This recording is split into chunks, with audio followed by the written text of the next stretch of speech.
talk about this Auburn basketball. We'll talk about the game first, and then we can kind of address everything else. Maybe some of the things Bruce Pearl said as well. But just a coming out party, obviously, for Tahad Pettiford, as he has 21. He really takes control in the second half down the stretch and hit some really huge shots.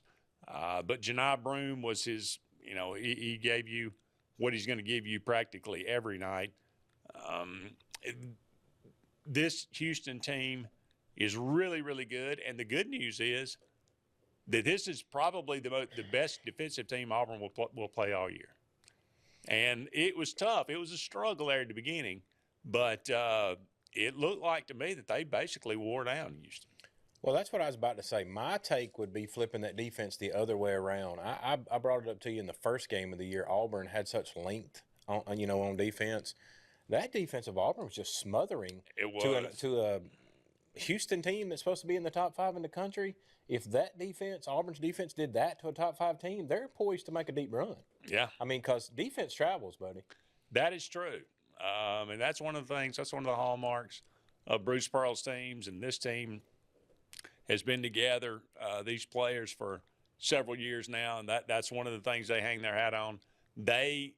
It's night in, night out. They will absolutely get after you. I mean, I think they showed us a stat during the game, if I remember.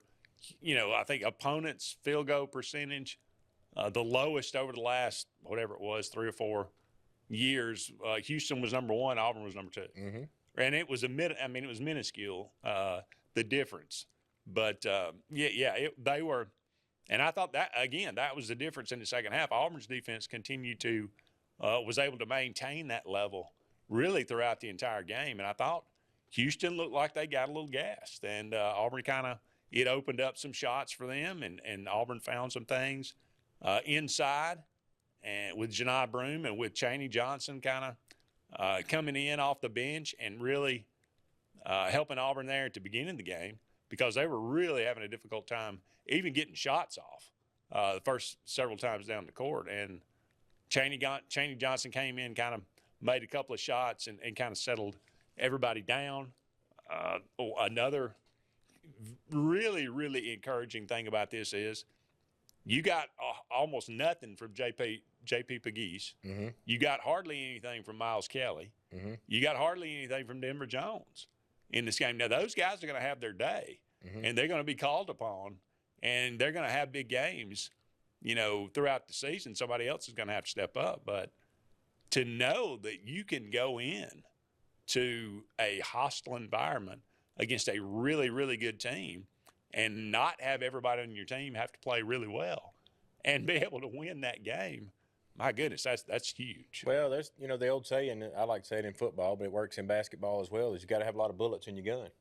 On any given night, like you just said, one of those guys could shoot the lights out of that place. And, yeah. Like Kelly did in the last game. You every night it's not going to be Broome's night. Every night it's not going to be Pegues' night. But that night that it is, and he's hot, I bet they get more minutes that night. Yeah, and that's what you want, and that's just yet another benefit of having such a deep team and having guys that you can trust coming off the bench.